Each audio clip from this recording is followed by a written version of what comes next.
Hai guys, Assalamualaikum warahmatullahi wabarakatuh dan salam sejahtera kembali lagi di Tengkuruk Channel guys. Semoga kalian yang menonton video ini sentiasa dirahmati dan juga diridhoi oleh Allah SWT. Amin ya rabbal alamin. So guys, pada kali ini saya akan react terkait dengan bahasa Indonesia guys. Dan apa yang menarik perhatian saya pada kali ini, saya dapati ada satu video guys bertajuk Cina Indonesia tidak pandai berbahasa Cina walaupun di Malaysia guys. Wow, apa telah berlaku nih guys? Kenapa? Macam mana tuh guys? Macam mana dia punya cerita nih?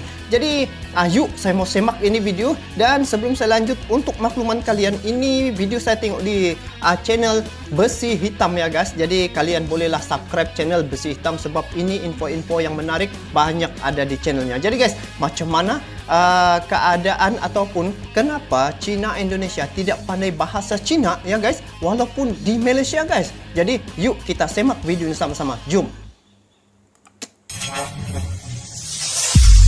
Besi Hitam. Wow, begitu ya. Cina Indonesia tidak pandai berbahasa Cina. Habis itu bahasa apa dia pakai? Bahasa Indonesia mungkin. Oh ini secret recipe. Oh, wow, menarik nih. Sambutan Hari Kebangsaan, selepas sambutan Hari Kebangsaan. Di secret recipe ini di Malaysia nih guys. Sedang aku menikmati makan, tiba-tiba terdengar hilai tawa dari meja sebelah. Terlihat mereka sedang berbual dengan rancak sekali. Ini orang Indonesia mungkin kan? Oh, menarik nih. Apa dia punya cerita nih? Tapi yang membuatkan aku keheranan ialah bahasa pertuturan mereka tidak kena dengan mukanya. Aku coba ngetes rekam, ternyata ianya bukan rakyat Malaysia. Jom saksikan footage ini. Wow. Oh ini ya, dia pergi rekam. Maaf suaranya tidak jelas. Oh, kurang jelas lah guys.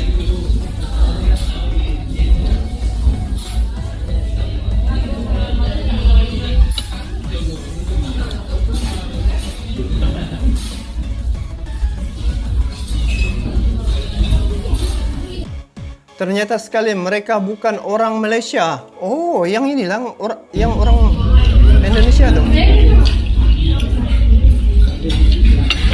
Apa dia cakap nih? Tapi kalau tengok duit yang dia kira ni duit Malaysia nih.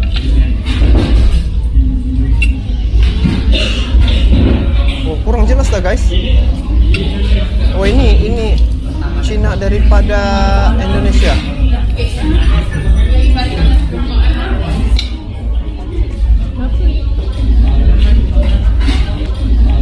Enggak berapa jelas suaranya.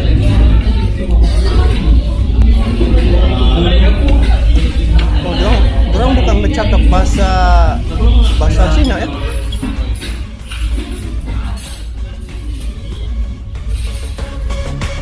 Aku tidak puas hati, so aku tanya sendiri pada dorang. Gitu. Oke. Mau tumpang tanya? Asal mana? Dari Indonesia. Oh, iya ke? Kata sini mau belajar.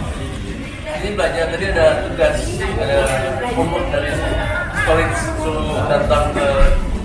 Oh, rupanya dorang ini daripada Indonesia. Contohnya lah. Ya, foto.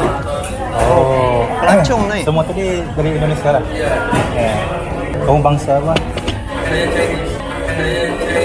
Oh, Chinese. Semua tadi Chinese kan? Iya. Ya. Kamu di luar negara masih berbahasa Indonesia. Kenapa? Di luar negara masih berbahasa Indonesia. Ya, karena dia tak bisa bahasa Indonesia. Ya. Oh, di sana tidak boleh berbahasa Mandarin. Wow, menarik ya. Bisa bahasa Mandarin. Tak bisa langsung. Ya. Tahu dia cakap bahasa Mandarin? Oh, tengok kan, di Indonesia hanya guna bahasa Indonesia saja, yang lain tidak boleh. Maksudnya di sini, di Indonesia menggunakan satu bahasa saja untuk menyatu padukan bangsa Indonesia tu kan guys. Tengok, bila dorang dilatih gitu, dijadikan sebagai satu bahasa. Walau di luar negara, dorang bawa image Indonesia tu guys.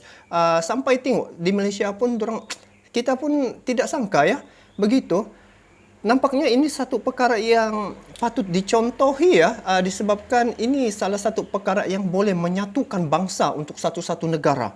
Okey? Lanjut. Teknis Indonesia seperti itu.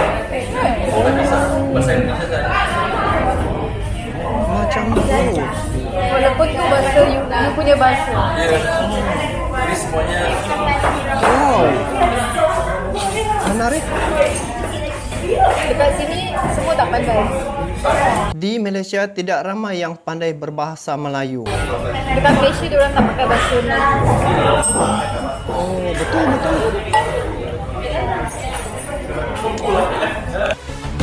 Begitulah sedikit temu ramah yang telah aku lakukan.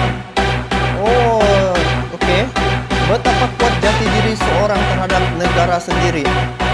Di luar negara pun masih menggunakan bahasa. Paling menyedihkan ada di kalangan rakyat Malaysia sendiri yang tidak tahu berbahasa kebangsaan. Betul nih guys, ini real nih. Sepatutnya Malaysia menjadikan Indonesia sebagai contoh ya untuk mendidik rakyat menggunakan bahasa Malaysia sebagai bahasa pengantar utama negara. Okey, satu poin. Barulah negara kita aman sentosa dan tidak ada lagi istilah bangsa pendatang. Betul. Satu Okey, yang itu tadi komen daripada admin Besi Hitam. Jadi kita tengok di sini nih. Ini rasanya ni profesor ni. Tengok ya. aspek kegagalan pembentukan negara bangsa. Setelah 62 tahun kita menghasilkan manusia Malaysia yang macam mana? Yang sehingga boleh membandingkan tulisan Jawi Sunikat ini dengan taik lembu dan mengatakan pendidikan ini akan membuang masa. Maksudnya Ini Profesor Datuk Dr. Teo Kok Siong. Ini orang China ni guys, Cina. Tapi dia memahami Malaysia tu bagaimana. Tapi kita dengar mereka lagi. masih mempunyai mentaliti pendatang.